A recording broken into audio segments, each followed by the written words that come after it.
Heir hunters make their living tracing families of people who die without leaving a will. They hand over thousands of pounds to unsuspecting relatives, which would otherwise go to the government. Could they be knocking at your door?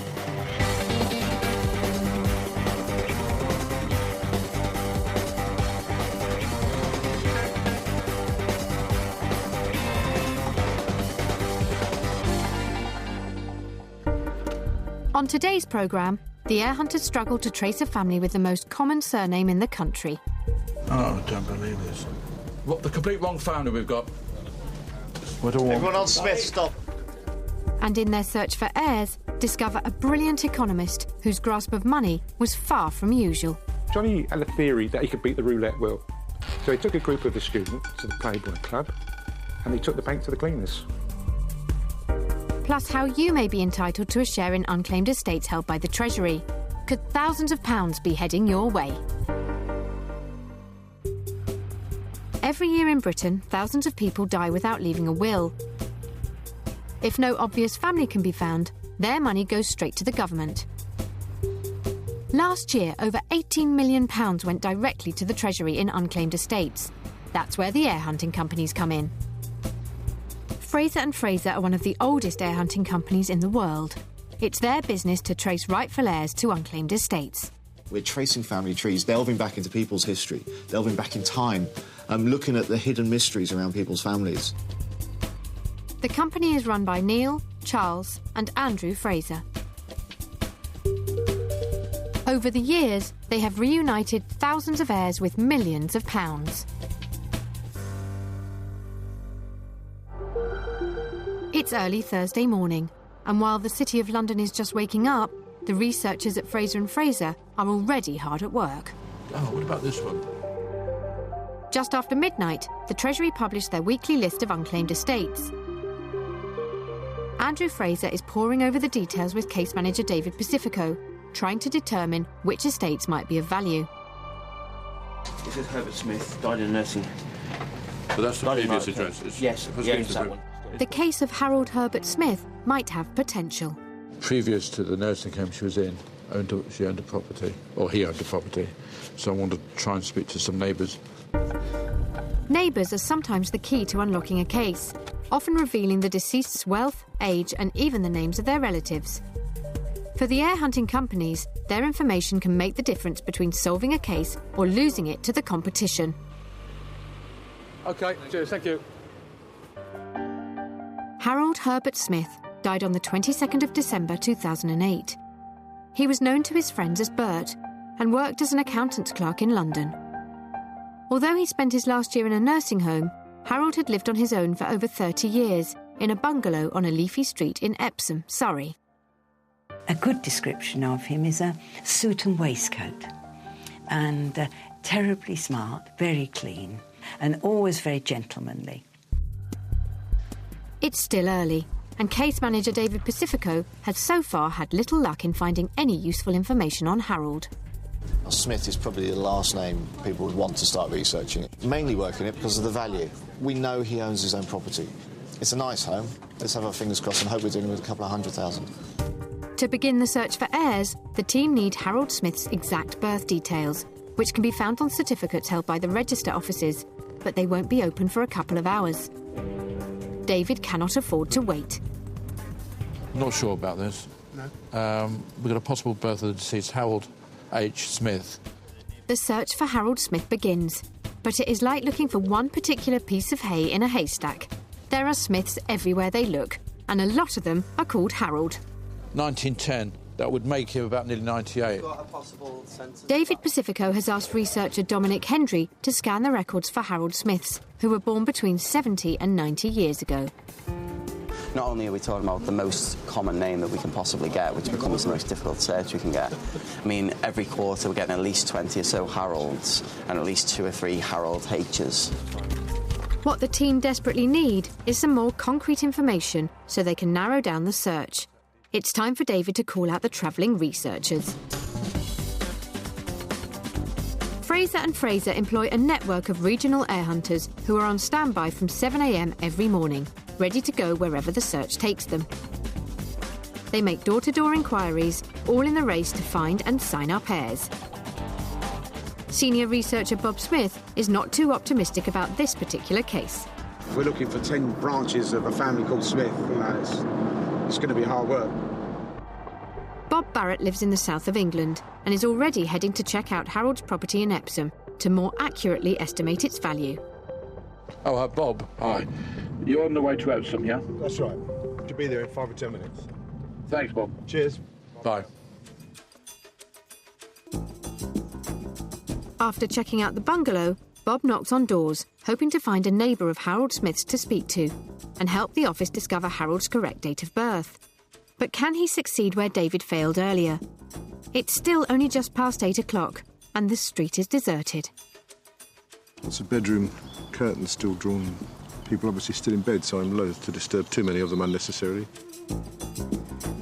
While Bob waits for Harold Smith's neighbours to wake up, it's all hands on deck in the office to try to make a break on the case. At the moment, we've got quite a lot of staff all working different bits of family trees. We'll have to work several different bursts until we're able to focus in on a single family tree. And at some stage, all of the other family trees will be ripped up, thrown away, and we'll concentrate on the one family tree. There's a Herbert H. Is Harold Herbert. He could be born as Herbert H. Wandsworth, 1912. Can you work on that one? Can you two work on that one? The atmosphere in the research room is one of frustration. This is wrong, all this. The Smith name is just throwing up too many possible Harolds. We need that birth. Andrew, there's several Harold H's around about 1911, 1912. Don't often have that, doesn't it? Well, if it's not easy.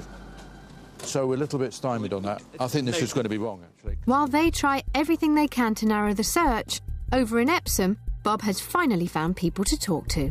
He must have been 90-something. 94, 95, I think. We had one sister in Kent. Oh, right. No, we didn't know that. So, a sister in Kent. That's, as far as I know, I'm not 100% sure. Right. I did hear. It was worth the wait. Bob rings the office with what he hopes is a good lead for the team. Hello, Bob. Hello, David. I've just been knocking on a few more doors, talking to a few more people. Right, the question is, we've got several potential births for him. I think you mentioned to Andrew that one neighbour said he was 96, yes? He's certainly another neighbour's talking about 94, 95, so that there used to be a sister in Kent and possibly nieces and nephews somewhere in Kent. That's interesting. Well, I presume she'd be dead by now. Yeah, I should think so. There's also competition. They've been knocking on the same doors or ringing the same bells. Well, I'm not surprised. And it's a nice little detached bungalow. I would imagine 400,000, that sort of amount. Yeah, I'm sure it's very valuable. We're working on it. Not in very good condition, but... The registry office doesn't open till when? 9 o'clock, and I'm en route to it now. I might get the date of birth beforehand, so I'll leave that with you at the moment and see what happens. OK, don't speak to you later. £400,000. This is more than they had originally hoped for. It may be just 8:30, but now, thanks to Bob, the team can focus in on Harold Smith's born at least 90 years ago. Right, let's have a look at these. Do you know what I fancy? I fancy the Edmonton. Yeah. David has finally been able to narrow it down to 2 births of Harold Herbert Smith. One is born in 1912 in Godstone in Surrey. The other possible birth is in Edmonton, North London, in 1910. The Godstone birth seems much more likely to the team, as it is only 15 miles from Epsom, where Harold was living. That family is now the priority, and they've made an early breakthrough. On the basis, and it is speculative, if the birth we've got for Harold Smith is right in Godstone, he had several siblings, including a sister, Ellen E.J. Smith, who, if this is right, married a Leonard Theobald. And of that marriage, there's a son, James. So in theory, we could have a nephew of the deceased. The team could be getting closer to their first potential heir, and it's only 9:30.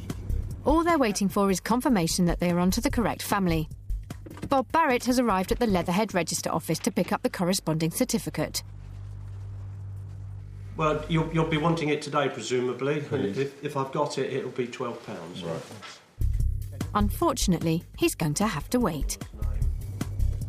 Meanwhile, researcher Debbie Howe has jumped in a cab to Haringey Register Office.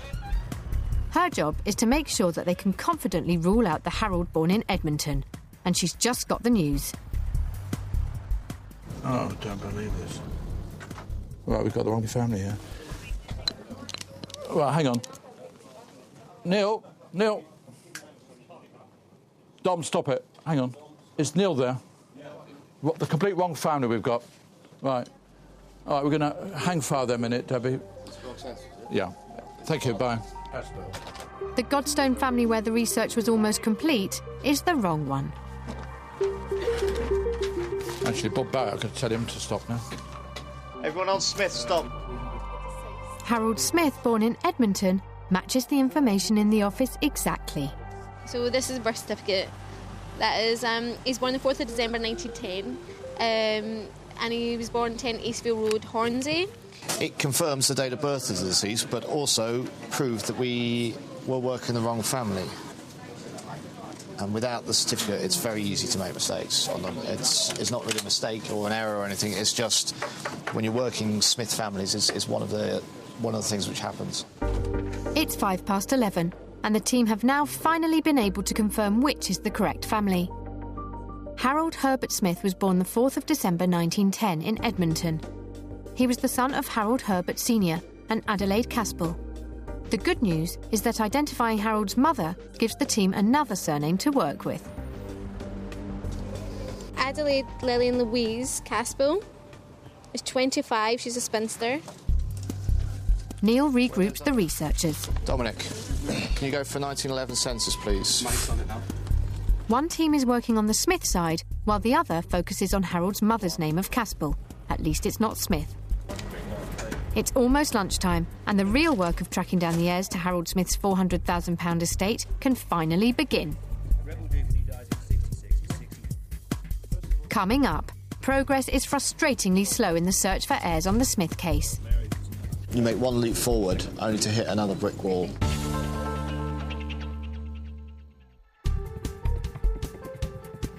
Researching cases advertised by the Treasury is only one part of Fraser and Fraser's business. Some estates are referred to them directly by members of the public with a relative who has died without leaving a will. Investigating this type of case is Simon Grosvenor's speciality. He is one of the firm's case managers and has over 20 years of heir hunting experience. We do get quite a lot of members of the public who ring in and approach us. Whether they're inquiries that we can actually do something with is a different matter. In this case, Simon was looking at the estate of John Wise, which had been referred to him by a cousin of the deceased. Although he didn't own his own home, he had over £300,000 in the bank. John Wise had died without leaving a will and without family of his own, and the members of the family who knew about that didn't know enough about the others to get the process sorted, so it was something we could assist with. John Wise had died from a heart attack in February 2008, at the age of 78. It was his cousin, Brian Sanders, who first contacted Fraser and Fraser. He knew he was potentially an heir, but had very little details about the rest of his family, so needed help tracking them down. The last time I saw Johnny was at my wedding, 1968. He came with his father, Arnold. He was wearing a wonderful suit, shirt and tie, but sandals with no socks on. He was very eccentric. After that, I never saw him again. John was a classic case of a working-class boy made good. Born to Jewish parents in the East End, John studied at the London School of Economics and was a brilliant academic with an all-consuming passion for his subject. Friend and former colleague Professor Marcus Miller remembers him well. He was treated as something of a genius. I mean, at LSE, which was and is the top economics department in this country, when quite young, published with top statisticians, was taken by a Nobel Prize winner to California. So he was walking with these giants. John Wise's mother was born in the East End of London, just after her family had settled there from Poland. At the age of 21, she married John's father, Arnold, a tailor's cutter, who had only been in the country for 5 years. Brian remembers his aunt and uncle. Chalk and cheese. It must have been an arranged marriage. I don't think it could have been anything else. It wasn't a meeting of mine, so I can tell you. He was just a nice man. He never learned to speak English properly, and he used to follow her about. Ginny was the genius. Jenny got pregnant soon after they married in 1926, but their first son died an infant the day he was born. Their second boy, John, was born in 1930 and was the apple of his mother's eye. I think that was the one thing that drove her. She had somebody there who could be somebody. She was right. How had John turned out so differently from the rest of the family? His cousin Brian believes it was thanks to his mother. I always remember her as being very kind, always very intelligent. She always had time for me. She didn't used to throw her intelligence about. But she saw something in Johnny, she encouraged it, she nurtured it, and she made sure that he actually became somebody. Otherwise, he'd have finished up a tailor with brains, and she wasn't going to have that. Brian passed all the information he knew about the family to Simon at Fraser's and asked him to find John's next of kin. The father of the deceased, Arnold Wise, was Polish. The death certificate for Arnold, on which his son informed, said Poland. We've got no place in Poland, and without an area and a place, we can't do any work in Poland. So it was a dead end. We're completely stumped. While there could be heirs to John Wise in Poland, they cannot be found without a place of birth for Arnold. On the mother's side of the family tree, there were Polish ancestors too, but this time the research was more fruitful. We did find Jenny on the 1911 census, which in fact told us that her father was Barnett. It told us that her mother's name was Eva and that she had siblings Samuel, Annie, Lazarus and Yetta. The census is a fantastic research tool for the heir hunters. Produced in the UK every 10 years, it lists all members of a household and in the case of the Sanders family has useful clues about their history. Also indicated on the 1911 census is the ages of the various people concerned, and it tells you where they're born, or at least roughly where they're born. Now, Barnett and Eva are both born in Poland when it was part of Russia, as indeed is the eldest son, Samuel. The others, Annie and Jenny herself and Lazarus and Yetta, are all born in Commercial Road in London, in Shoreditch. The census records suggest that Barnett and Eva moved to London sometime between the birth of Samuel in 1895 and Annie in 1902, and that the family were part of the mass emigration of Jews from the Russian Empire at the end of the 19th century. From 1850, mass immigration of Jews started. They were coming from what we now call Poland, and from that area that bordered Poland and Russia. That was where the persecution was really at its worst. When John Wise's grandparents, Barnett and Eva, first came to London, they lived in Hessel Street, just off Commercial Road, in the heart of Jewish London. It was a poor neighbourhood with terrible living conditions by today's standards, but it was still the safe haven they had been longing for. They came to England for a better way of life. They couldn't wait to get here. You couldn't give them anything better than that. They had freedom. And for them, that's where their life started. Eva and Barnett were a hard-working couple. To supplement the family's income, Eva ran a fruit stall on Hessel Street, where there was a bustling market. Barnett, as the main breadwinner, worked in tailoring, an industry which employed around 60% of Jewish men in London at that time. If you want to carry the tools of your trade with you, what could be simpler than a piece of chalk in your pocket and a couple of needles in your lapel of your jacket and a thimble in your waistcoat pocket? That's all you need. Tailors like Barnett and also John's father Arnold had a thriving business in the East End and would have worked hard to support their families. Having now found records for John Wise's mother's brother and sisters, Simon Grosvenor was beginning to make good progress with the Sanders family tree. We identified marriages for all of the children of Barnett and Eva. They all seem to have got married in the East End, and we think, well, with two exceptions, they all had children, including, of course, Hyman, who was the father of Mr. Sanders. We then had to determine whether any of the other aunts and uncles' children were still alive and locate what happened to them. According to Brian, who was one of these cousins, the deceased John Wise, a bookish academic type, stood out like a sore thumb in the family. As a talented economist with £300,000 in the bank, One thing about this case really didn't add up. It was a surprise that John Wise didn't leave a will. You would have thought that he would have done that. It may just be it wasn't the sort of practical, everyday thing he spent time thinking about. Still to come, John's life outside the academic world reveals his secrets. Johnny had a theory, but like all mathematicians, from theory you have to put it into fact. And he took the bank to the cleaners.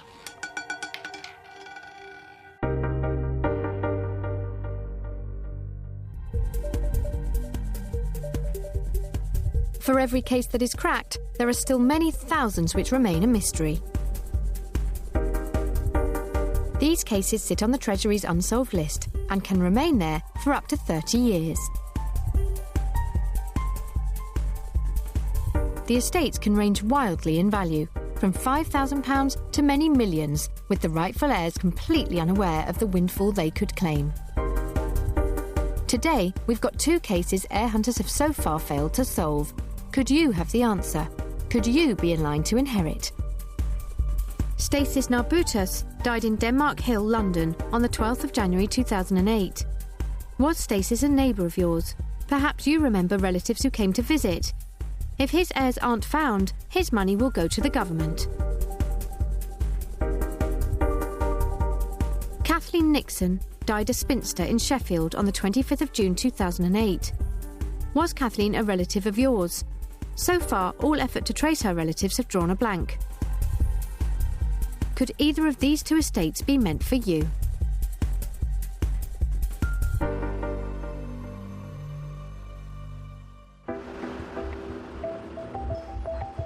Fraser and Fraser don't just investigate cases advertised by the Treasury. Sometimes a case of someone who has died without a will comes to them. Simon Grosvenor has been asked by a family member to track down the heirs to academic John Wise's £300,000 estate. Brian gave me quite a lot of information about their various uncles and aunts, which enabled us to start looking into the family. So the first step seemed to be to check whether anyone other than Mr. Saunders, who contacted us, was also aware that Mr. Wise had died, and see if they'd done anything about it. And in fact, Mr. Saunders' cousin Eric had been aware. He had handled all the initial work involved with the funeral and finding out what Mr. Wise's assets were, and he had in fact put the money in the bank where it's been earning interest, and he then didn't really know what to do with it. Searching out John's cousins, the potential heirs, was proving quite simple on his mother's side, but it was John himself who was the enigma in this case. I first got to know John Wise when I was a young lecturer at the London School of Economics. He was quite noticeable because he sat near the front and was one of the pack who tried to ask the most devastating questions of the speaker. He was described by his peers as a genius and had studied at LSE and all over the world, but he had never taken the next step. Most academics like to pass on what they have to students. That's the next generation, and you feel that's your job. For some reason, John didn't have this desire. I think he liked to talk, but not to teach. So in that sense, he was a pretty odd academic.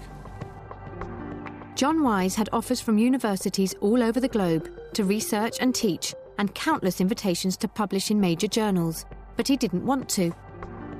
He felt like someone who had come from somewhere else, this wandering scholar, and wasn't settling and wanted to somehow disrupt things. John didn't play the academic game by the rulebook, and it seems he treated his family the same way. He was hard work, and I was 8 years younger than him, and every time he'd say hello to me, he'd ask me some silly question like, do I know the ratio of people in Rwanda? What do I know about things like that? So when I couldn't answer the question, it was finished, it was over, and he'd go away. He only knew about his own subject, mathematics and economics. Even though he was an economist, money, it seems, was a mystery to him. You'd think he'd rationally allocate what money he'd earned, But as far as I could see, the money went into some bank account, earned no interest, it didn't get spent. When we went to cafes to talk, I would always pay the bill. I never saw him handle much money. So he was just like a schoolboy, really, wandering around with a plastic bag. Money wasn't really an important part of his life, nor was it something he studied too much intellectually. He looked at markets, but often that's to do with prices and incomes, not with kind of money and how to spend it directly. Even though he never bought a house or invested any of his money, it seems that John did use his intellect and cash in other ways. Unlike pure mathematicians, he was actually interested in the real world, but he tried to see patterns and see explanations, and he would try to use his mathematical insight to give you some way of understanding it. And I very much enjoyed spending time with him, in which he would do this. Johnny had a theory that he could beat the roulette wheel, but like all mathematicians, from theory you have to put it into fact. So he went down from Southampton to the Playboy Club. They got on the roulette table, and he took the bank to the cleaners. But he wasn't playing to win. He was playing to prove his theory. And it was almost like a form of art. It was as if the data was out there, and he was trying to fit some thing to it. And when you got it fitted, you understood what was going on. But it was actually a mathematical equation. But roulette, like life itself, was just another game to John. His academic life was a simple one, but one that in the end gained him few friends and separated him from the family that he had. Anything to do with mathematics, that was Johnny's game. He used to tell countries what to produce. I mean, you've got to be some kind of a genius. And he obviously was very well paid for it. What do you do with your money when you don't spend it? But what surprised me was the amount he left. John's final estate was valued at £340,000 and was remarkably all in hard cash. It was up to Simon at Fraser's to work out where this should go. By now, he had been able to map out John's maternal family tree in its entirety, finding all the entitled heirs. I think we found 15 cousins in total, and bearing in mind how much we believe the estate to be worth, that's going to be quite a nice windfall for all of them. And in particular, it's nice to know that Brian, who got in contact with us originally, is going to share in that. Brian has now been put in contact with the cousins he had lost touch with. But the cousin he had been most interested in was the one on his mind. I felt very guilty and very sad because I'd neglected him all these years. You know, it was up to me to look for him. It wasn't up to him. He would never have done that. The family are planning to spend some of their inheritance on a memorial for John Wise, a tribute to a man who left very few traces of his achievements in life. In a way, it's sort of symptomatic of the man. He just sort of gradually disappears, not wishing to leave an epitaph or many papers. He just lets it all drift away. So it's sad, but it's also, I guess, true of the man. And what you have to do is remember what the gifts he gave you.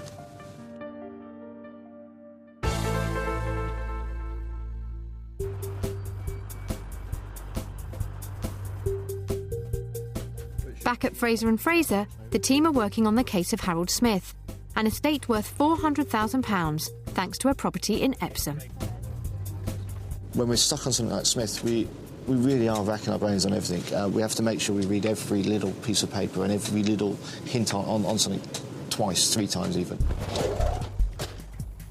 After many wrong starts, the team have finally found the right Harold Smith.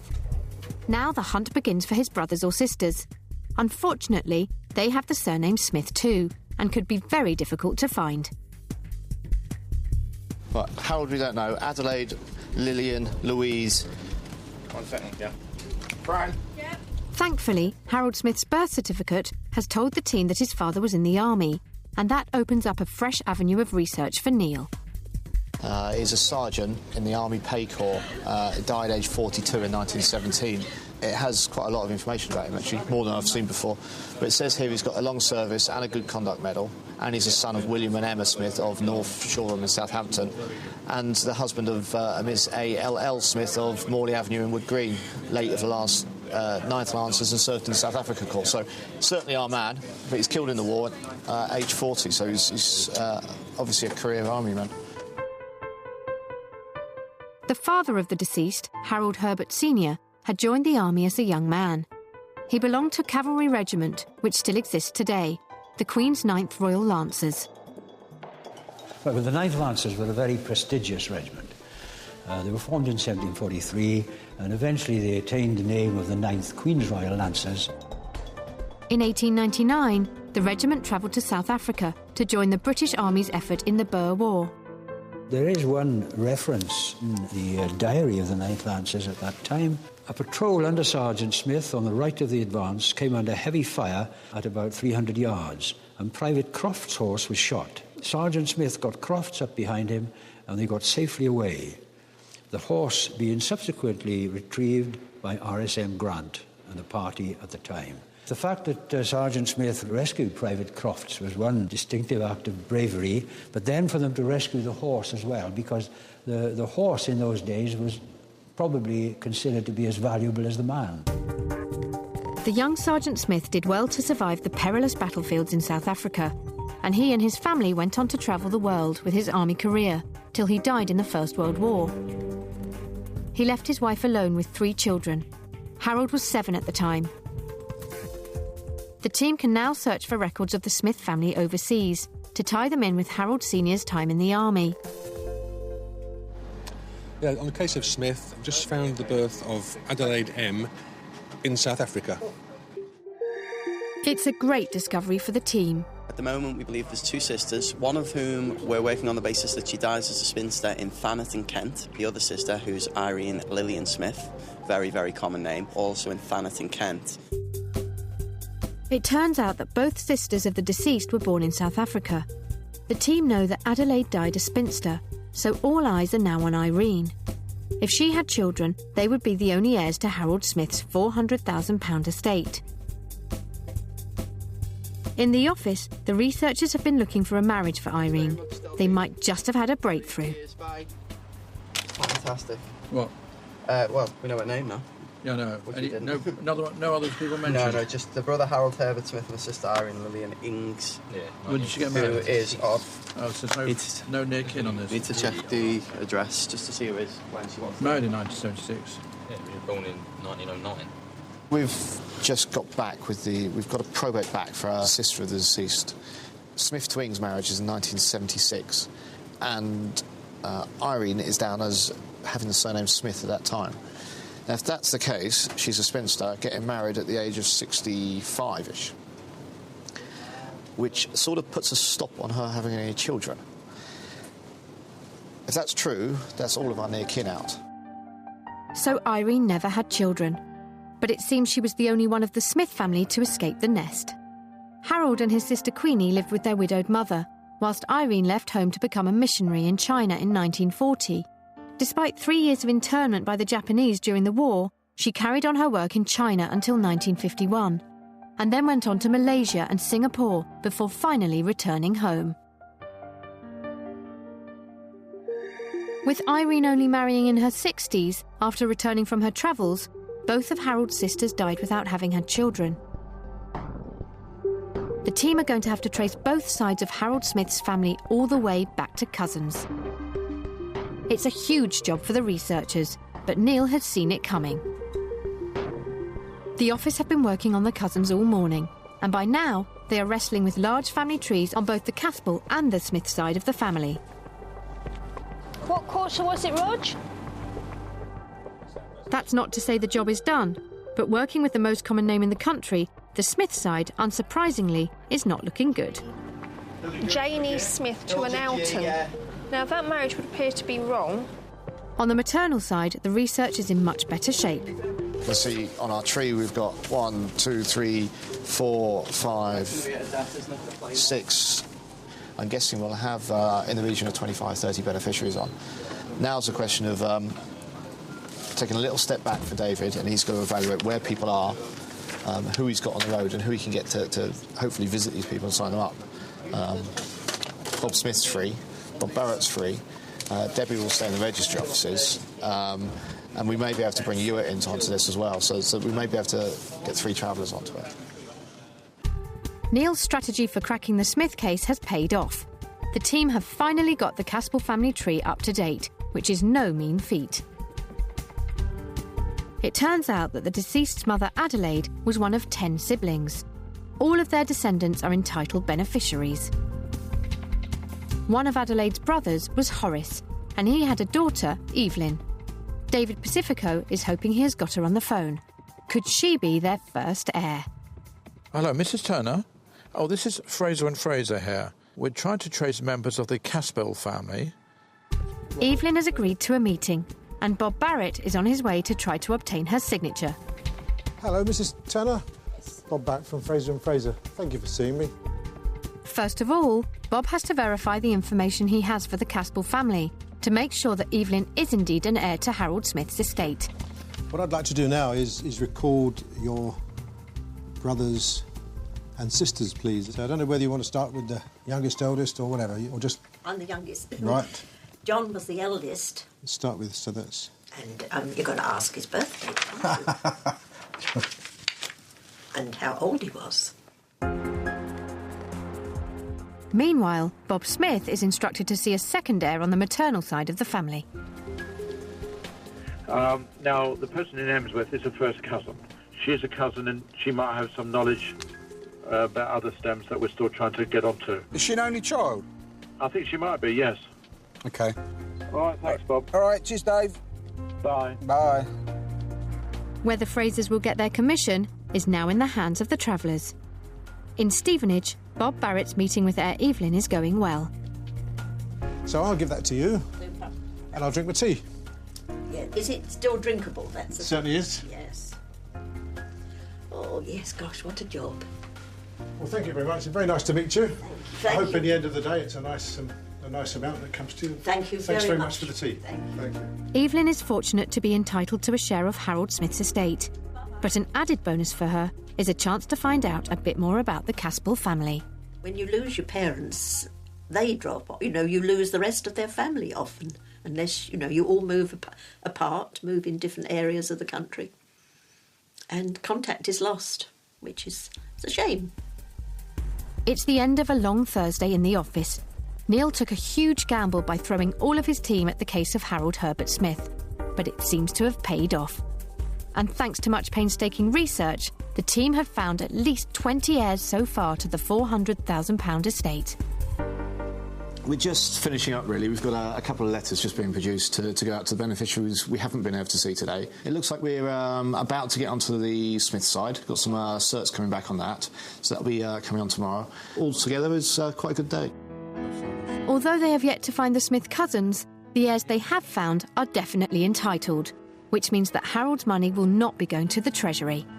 Knowing Bert, I am absolutely certain he would be thrilled to bits that we had managed to find close relatives and to not think that it just went to a government department to be sorted out willy-nilly by a faceless mandarin who had nothing to do with him.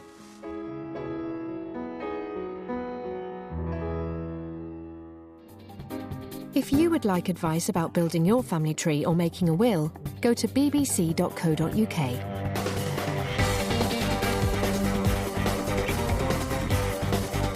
They wave goodbye to Nottingham. Next, we catch up with the Masons from Adelaide. It's Wanted Down Under revisited. Then, giving the Australian beaches a run for their money, the Best of Homes Under the Hammer heads to the seaside at 11.